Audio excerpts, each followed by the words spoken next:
জয় মা লক্ষ্মী। নমস্কার সুধী ভক্তবৃন্দকে এই চ্যানেলের পক্ষ থেকে সকলকে স্বাগত জানাই। আশা করছি ঈশ্বরের আশীর্বাদে আপনারা সকলেই ভালো আছেন, আমিও ভালো আছি।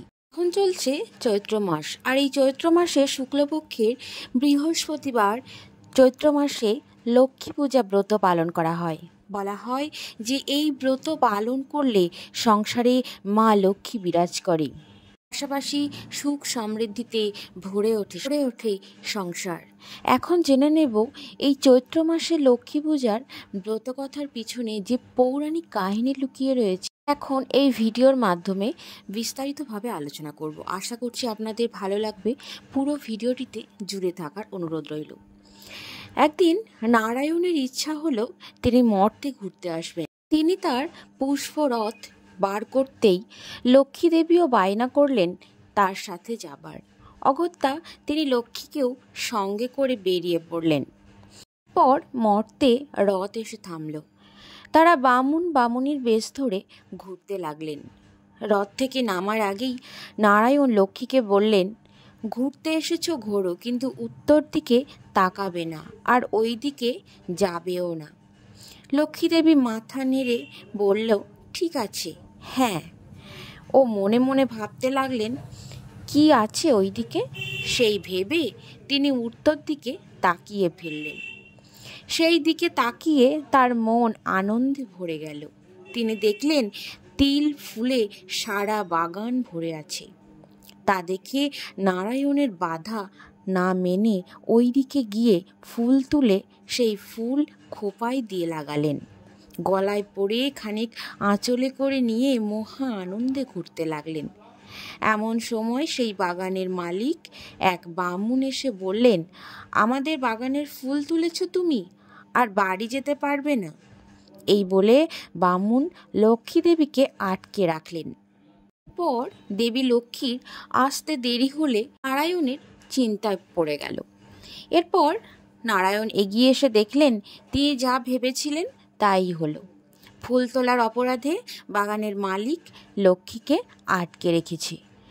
নারায়ণ এগিয়ে এসে তাকে জিজ্ঞাসা করলে সেই ব্যক্তি বললে যে আমার বাগানের ফুল তুলবে তাকে আমার বাড়িতে 12 বছরের জন্য রাঁধুনির কাজ করতে হবে। তা শুনে নারায়ণ লক্ষ্মীকে বললেন, তোমায় বারণ করলাম, তুমি শুনলে না, এবার আমায় ছেড়ে থাকো 12 বছরের জন্য। এই বলে তিনি রেগে চলে গেলেন।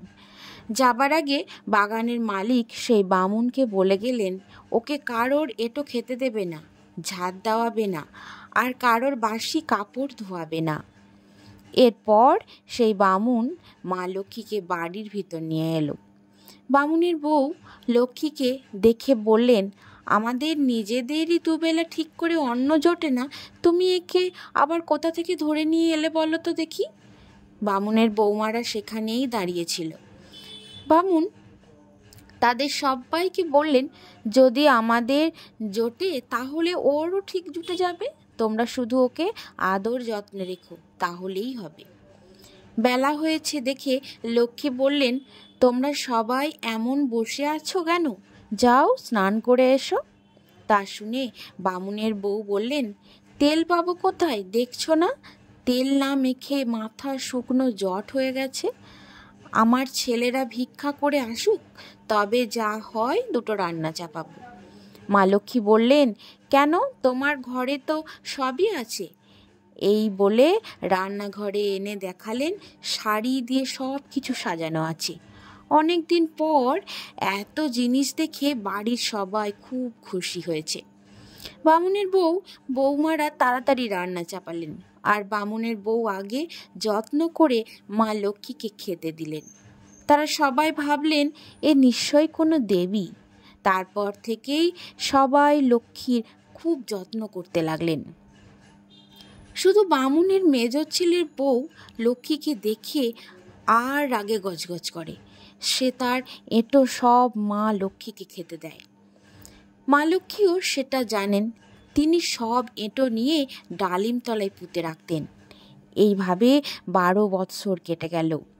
অনেকদিন পর ভালো গঙ্গা স্নানের যোগ আসতেই বামুনি লক্ষ্মীকেই বললেন, চলো সবাই গঙ্গা স্নান করে আসি। শুনে মা লক্ষ্মী বললেন, আমার শরীর ভালো নেই, তোমরা যাও, তবে এই 5 কড়ি দিলাম, এই দিয়ে মা গঙ্গার পুজো দিও। বামুনি বাড়ির সবাইকে নিয়ে গঙ্গা স্নান করে মা লক্ষ্মীর 5 কড়ি নিয়ে পূজা দিতেই মা গঙ্গা 4 হাত বাড়িয়ে পূজা নিয়ে চলে গেলেন। তা দেখে তো সবাই অবাক। ওরা বুঝতেই পারলেন উনি কোনো দেবীই হবেন। তাই ক্ষমা চাওয়ার জন্য সবাই তাড়াতাড়ি বাড়ি এলেন। এদিকে 12 বছর কেটে যাওয়ায় শ্রীনারায়ণ বামুনের বেশ ধরে রথে করে মা লক্ষ্মীকে নিতে এসেছেন। মা লক্ষ্মী রথের সামনে দাঁড়িয়ে শ্রীনারায়ণের সাথে কথা বলছেন। বামুনি অমনি তার পা জড়িয়ে ধরে কাঁদতে লাগলেন। বললেন, তুমি আমাদের ছেড়ে যেও না মা, আমাদের ভুলগুলো ক্ষমা করে দাও। তখন মা লক্ষ্মী বললেন, আমার যে আর থাকার উপায় নেই বাবা, 12 বৎসর পূর্ণ হয়ে গেছে। তোমরা ভাদ্র, কার্তিক, পৌষ এবং চৈত্র মাসে লক্ষ্মী পূজা ভালো করে করবে, তাহলে আর তোমাদের কোনো অভাব থাকবে না। আর ডালিম গাছের তলায় অনেক ধন সম্পত্তি পোতা আছে, তা তোমরা তুলে নিও। এই বলে পুষ্পরথে করে শ্রীনারায়ণের সাথে দেবী লক্ষ্মী চলে গেলেন। মেজ বউ ধন সম্পত্তি পাবার লোভে তাড়াতাড়ি ডালিম গাছের গোড়া খুঁড়তে গেলে এক কেউটে সাপ বেরিয়ে তাকে কামড়ে দিল, আর তিনি মারাও গেলেন। বাড়ির অন্য সকলে ডালিম গাছের কাছে এসে মেজ বউয়ের এই অবস্থা দেখে বললেন, এ লোভের শাস্তি পেয়েছে। মা লক্ষ্মীকে একদিন যত্ন করেনি, এটো খাবার খেতে দিত, ওর এটাই প্রাপ্য ছিল। এরপর থেকে বছরে 4 বার করে মা লক্ষ্মীর পূজা করতে থাকলেন। আর তারপর থেকেই তাদের সংসারে আর কোনো অভাব রইল না। আর এইভাবেই এই চৈত্র মাসে লক্ষ্মী পূজার প্রচার হতে লাগলো। আর তারপর থেকেই ছড়িয়ে গেল এই চৈত্র মাসে লক্ষ্মী পূজার ব্রতকথা। বন্ধুরা, এই ছিল আজকের এই ভিডিওটি, এখানেই সমাপ্ত করছি। আশা করছি আপনাদের উপকৃত করতে পেরেছি। ভালো লাগলে বন্ধুদের সাথে শেয়ার করে, এবারে নতুন সদস্য হয়ে থাকলে অবশ্যই চ্যানেলটি সাবস্ক্রাইব করে পাশে থাকুন। আপনাদের সাথে আবারও দেখা হচ্ছে পরবর্তী ভিডিও নিয়ে। সকলকে ধন্যবাদ ভিডিওটিতে জুড়ে থাকার জন্য। জয় মা লক্ষ্মী, ঈশ্বরের আশীর্বাদ সকলের উপর বর্ষিত হোক।